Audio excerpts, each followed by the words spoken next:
Hello, नमस्कार दोस्तों। तो मैं अभिनव फिर से स्वागत करता हूँ आपका अपने इस यूट्यूब चैनल फिज़िक्स 2.0 पर। तो गर्मी काफ़ी हो रही है, इसी वजह से यही कहीं न कहीं एक रीज़न है कि चैनल पर वीडियोज़ बहुत कम आ रही हैं या आ ही नहीं रही हैं, ठीक है। गर्मी काफ़ी हो रही है तो रिकॉर्डिंग करना थोड़ा मुश्किल पड़ रहा है। तो टाइम ख़राब नहीं करते हुए आज के वीडियो पर आते हैं।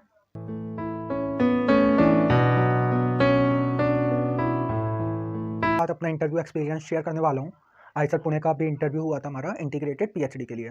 तो जैसे हमारे आईआईटीज़ हैं, ऐसे ही हमारे देश में 7 आईसर्स हैं जो बेसिकली इंटीग्रेटेड पीएचडी ऑफर करते हैं। इंटीग्रेटेड पीएचडी जिन्हें नहीं पता बता दूं, इंटीग्रेटेड पीएचडी हमारा 6 to 7 ईयर का हमारा प्रोग्राम होता है, ठीक है, जिसमें आपको एमएससी प्लस पीएचडी दोनों कवर कराई जाती हैं। इसके साथ इसमें आपको मंथली 15,000 का stipend for first 2 years and then after I think 31,000 का स्टाइपेंड आपको इसमें प्रोवाइड कराया जाता है, ठीक है, एज अ स्कॉलरशिप। क्लियर है? तो इस पर अभी और बातें करेंगे आगे, अपने इंटरव्यू पर आते हैं। तो मेरा इंटरव्यू था, ठीक है, 28 जून को। मेरा इंटरव्यू था 28 जून को, ठीक है। दोपहर ये इंटरव्यू था मेरा 3 से 3:30 तक का, आधे घंटे का करीब इंटरव्यू था ये। तो 3 से 3:30 का हमारा ये इंटरव्यू था। इससे पहले मैं बता दूं, इस साल आईसर पुणे ने जो इंटरव्यू कंडक्ट कराया है, ठीक है, अभी जस्ट का पेपर हुआ नहीं है, तो इंटरव्यू जैम के बेसिस पे था। जैम में इन्होंने जो मतलब एप्लीकेशन मांगे थे वो अंडर 500 के अंडर जिनकी रैंक है मांगे थे, पर जो बच्चे स्क्रीन हुए थे फॉर फर्स्ट पार्ट के लिए आई थिंक 94 स्टूडेंट्स सेलेक्ट हुए थे, ठीक है, पार्ट 1 के लिए, ठीक। और ये जो हमारा पार्ट 2 का इंटरव्यू था ये हुआ है अभी जस्ट 1 जुलाई को, ठीक। इसमें 1 जुलाई को मेरा इंटरव्यू था दोपहर 12 से 12:30। दोनों इंटरव्यू हमारे ऑनलाइन जूम पर कंडक्ट कराए थे, ठीक है, ऑनलाइन जूम पर कंडक्ट कराए थे। पहले इंटरव्यू में 4 मेंबर्स थे, ठीक है, 4 प्रोफेसर थे, और दूसरे इंटरव्यू में हमारे 3 प्रोफेसर थे।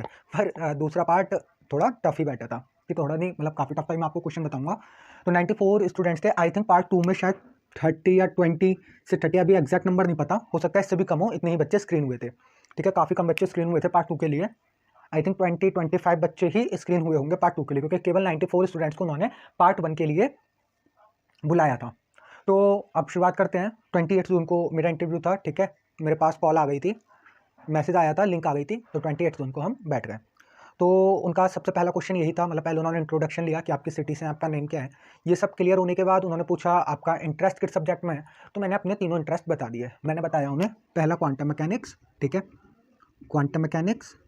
फिर मैंने उन्हें बताया ईएमटी यानी इलेक्ट्रोडायनामिक्स, और फिर मैंने उन्हें बताया अपना मैकेनिक्स, ठीक है, क्या क्लासिकल मैकेनिक्स, ठीक। तो उन्होंने कहा वेरी गुड। फिर उसमें से जो एक प्रोफेसर थे उन्होंने मुझसे कहा कि आपको क्वांटम मैकेनिक्स अच्छी लगती है। मैंने कहा जी सर। तो उन्होंने कहा कि x is less than zero पर, उन्होंने कहा x is less than zero पर को हमारा पोटेंशियल जीरो है, और at x equals to zero पर, पोटेंशियल की कुछ वैल्यू है वी नॉट, और वो फिर वो कंटिन्यूसली चला जा सकता है। तो हम सबको पता है क्या है, ये एक पोटेंशियल स्टेप है, ठीक है, पोटेंशियल स्टेप है। ये फर्स्ट पार्ट का मैं आपको बता रहा हूँ अभी, ठीक, पोटेंशियल स्टेप है ये। तो उन्होंने कहा x is less than zero और x is greater than zero के लिए आप वेव फंक्शन ड्राइव करिए। उन्होंने कहा x is less than zero और x is greater than zero के लिए इसका पूरा वेव फंक्शन ड्राइव करिए कि x is less than zero के लिए वेव फंक्शन क्या बनेगा और x is greater than zero के लिए वेव फंक्शन क्या बनेगा with the help of Schrödinger's equation.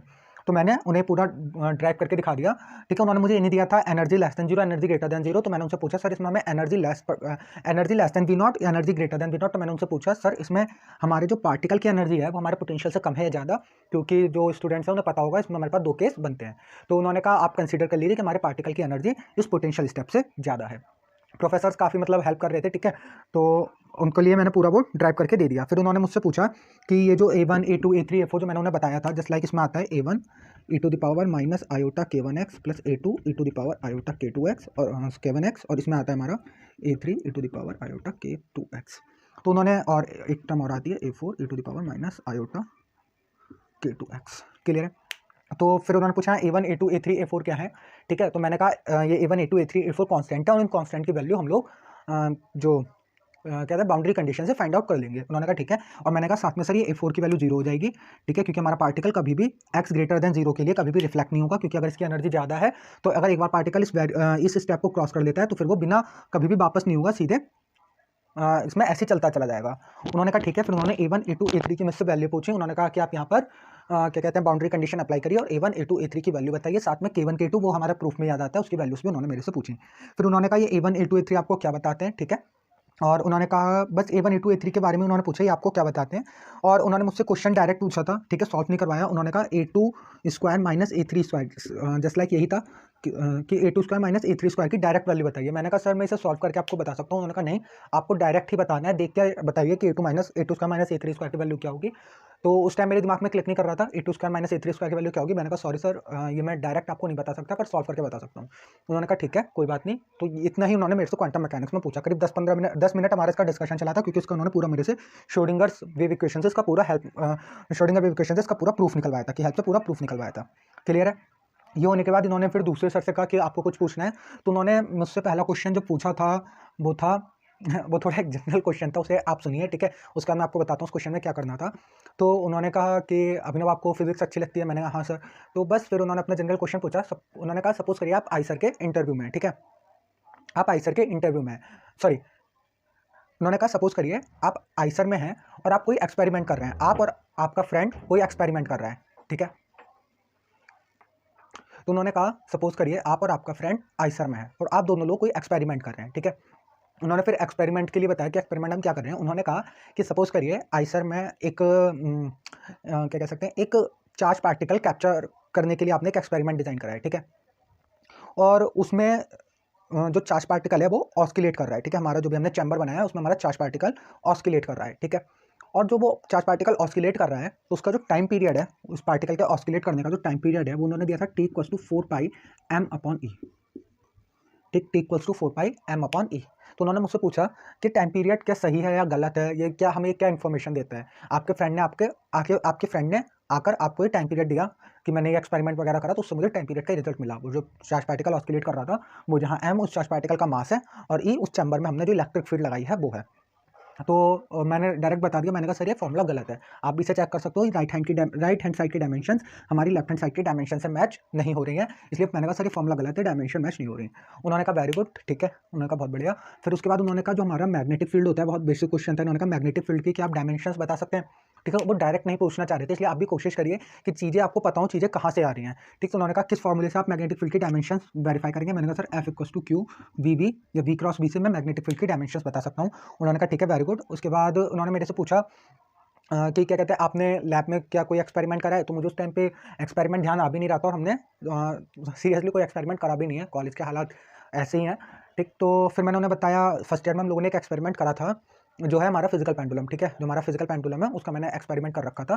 तो उसके बारे में उन्होंने मुझसे थोड़ा बहुत पूछा, वो मैंने उन्हें बताया। उन्होंने कहा इसके अलावा आपने कोई एक एक्सपेरिमेंट करा है। मैंने कहा नहीं सर, इसके अलावा मैंने कोई एक्सपेरिमेंट नहीं करा। फिर उसके बाद जो दूसरे सर थे उन्होंने, देखो मैकेनिक्स हो गया, इलेक्ट्रोडायनामिक्स में उन्होंने ये सब पूछ लिया। अब मैकेनिक्स, उन्होंने कहा सपोज करिए ये अर्थ है, ठीक है, और ये अर्थ है। उन्होंने मतलब अपना जनरली क्वेश्चन मुँह से ही पूछा था आपने, ठीक है, कोई ड्रॉ वगैरह करके नहीं दिया। उन्होंने कहा ये सपोज सन है और ये अर्थ है, और ये सन और अर्थ इसके चारों तरफ मूव कर रहे हैं, मतलब अर्थ सन के चारों तरफ मूव कर रही है। तो उनका क्वेश्चन था यहाँ पर कौन कौन सी चीज़ें कंजर्व होंगी। तो मैंने सर से कहा कि इसमें हमारा एंगुलर मोमेंटम कंजर्व होगा क्योंकि हमारा टॉर्क जीरो होगा। तो उन्होंने फिर अगला क्वेश्चन पूछा कि इसमें टॉर्क क्यों जीरो होगा। तो मैंने कहा यहाँ पे सर ग्रेविटेशनल फोर्स सेट कर रहा है, ग्रेविटेशनल फोर्स सेंट्रल फोर्स है और सेंट्रल फोर्स का टॉर्क जीरो होता है, इसलिए इसका टॉर्क जीरो होगा। तो उनका नेक्स्ट क्वेश्चन था कि जो टॉर्क है वो सेंट्रल फोर्स का टॉर्क जीरो कैसे होता है, कैन यू प्रूव इट। तो मैंने कहा सर सिंपल है, टॉर्क =R×F, और जो हमारा सेंट्रल फोर्स है, ठीक है, वो क्या होता है F=, function of R in the direction of R cap, तो R cap cross R cap =0। उन्होंने कहा ठीक है वेरी गुड। फिर मैंने कहा सर इसमें हमारा कोई एक्सटर्नल फोर्स वगैरह वर्क नहीं कर रहा, एक्सटर्नल फोर्स नहीं है, इसलिए इस पूरे सिस्टम में कोई एक्सटर्नल फोर्स नहीं है, इसलिए हमारा जो मैकेनिकल एनर्जी है, ठीक है, वो भी कंजर्व होगी। और मैंने कहा कोई एक्सटर्नल फोर्स नहीं है, इसलिए इसका मोमेंटम भी कंजर्व होगा। फिर उनका नेक्स्ट क्वेश्चन था कि क्या अर्थ का मोमेंटम कंजर्व होगा, ठीक। तो ये आप भी सोच सकते हैं कि क्या अर्थ का मोमेंटम यहाँ कंजर्व होगा। मैंने कहा नहीं सर, अर्थ का मोमेंटम कंजर्व नहीं होगा। उन्होंने कहा क्यों, अर्थ का मोमेंटम क्यों कंजर्व नहीं होगा। मैंने कहा सर अगर हम खाली अर्थ को एक सिस्टम देखें तो अर्थ पर एक्सटर्नल फोर्स वर्क कर रहा है, जबकि अगर हम इसे कंबाइंड सिस्टम की फॉर्म में देखें तो अर्थ और सन पे जो फोर्स लग रहा है वो ग्रेविटेशनल फोर्स नहीं है, वो इंटरनल फोर्सेस हैं, ठीक है। तो एक दूसरे को कैंसिल कर देंगे, इसलिए पूरे कंबाइंड सिस्टम का जो है वो तो मोमेंटम कंजर्व होगा, पर अकेले अर्थ का मोमेंटम कंजर्व नहीं होगा। उन्होंने कहा ठीक है वेरी गुड। और उसके बाद उन्होंने पूछा कि इसके अलावा और भी कोई कंजर्वेशन होगा। तो बेसिकली वो लोग शायद गैलीलियन वगैरह से कुछ पूछना चाह रहे होंगे, मुझे अभी भी वो चीज़ें क्लियर नहीं है, ठीक। मैंने कहा सर मुझे इतना ही ध्यान आ रहा है, इसके अलावा मैंने नहीं पढ़ा। उन्होंने कहा ठीक है वेरी गुड, अब आप लॉग आउट कर सकते हैं और आपका इंटरव्यू फिनिश हो गया, ठीक। तो मेरा इंटरव्यू हो गया था, लगभग मैंने सभी चीज़ों का जवाब दे दिया था, बस इसमें जो वो कुछ और पूछना चाह रहे थे वो मेरे पास जवाब नहीं था। तो मुझे उम्मीद तो थी कि यहाँ पे मेरा इंटरव्यू हो जाएगा क्लियर, ठीक है, थोड़ी बहुत उम्मीद थी कि हाँ फर्स्ट पार्ट मेरा क्लियर हो जाएगा। इसके बाद पार्ट सेकंड के लिए मेरे पास 28, 29, 30 को सुबह को मैसेज आता है, ठीक है। बेसिकली वो 29 की रात को आ गया था 10 बजे, तो मैंने 30 की सुबह देखा कि you have selected for first round and आपका जो सेकंड राउंड का इंटरव्यू है, ठीक है, वो है 1 जुलाई को दोपहर 12 बजे से 12:45 तक, ठीक है। 45 मिनट का इंटरव्यू था और ये पूरे 45 मिनट मेरा चला भी था, ठीक। तो अब जो मैं आपको बताने वाला हूँ पार्ट सेकंड, और पार्ट सेकंड ही इंपॉर्टेंट है क्योंकि पार्ट फर्स्ट बिल्कुल बेसिक सा इंटरव्यू था, स्क्रीन राउंड भी था और प्रोफेसर्स भी बहुत अच्छे थे, ठीक। तो नेक्स्ट वीडियो में हम लोग पार्ट सेकंड पे चलेंगे और पार्ट सेकंड के इंपॉर्टेंट क्वेश्चंस को देखने वाले हैं इंटरव्यू के। तो अगर आपने इस चैनल को अभी तक सब्सक्राइब नहीं करा है तो इस चैनल को सब्सक्राइब करो और इस वीडियो को लाइक करो और अपने फ्रेंड्स के साथ भी शेयर कर सकते हो सकता है किसी के वीडियो कुछ काम में आ जाए, ठीक। इस चैनल पर काफ़ी टाइम से कुछ अपलोड नहीं हो रहा, ठीक। उसका रीज़न है गर्मी बहुत ज़्यादा हो रही है, दूसरा रीज़न है काउंसलिंग चल रही थी आईआईटी की, तीसरा रीज़न है यूनिवर्सिटी के पेपर होने वाले हैं, ठीक है, और चौथा रीज़न है मेरे इंटरव्यू भी चल रहे हैं। तो इन 4-5 रीजन्स की वजह से अभी वीडियोस थोड़ी डिले हो रही हैं, ठीक। पर हमारी तो क्लासेस हैं, ठीक है, जो हम टीचमेंट ऐप पर कर रहे हैं IIT JAM 2022 के एस्पिरेंट्स के लिए, वो कंटिन्यू हो रही हैं। तो उसकी जानकारी के लिए मैं नीचे लिंक दे दूँगा, ठीक है। आप टेलीग्राम ग्रुप में हमारे ज्वाइन हो जाना, ठीक। तो आज तक पुणे के सेकंड राउंड के इंटरव्यू के लिए मिलते हैं नेक्स्ट वीडियो में। Thank you.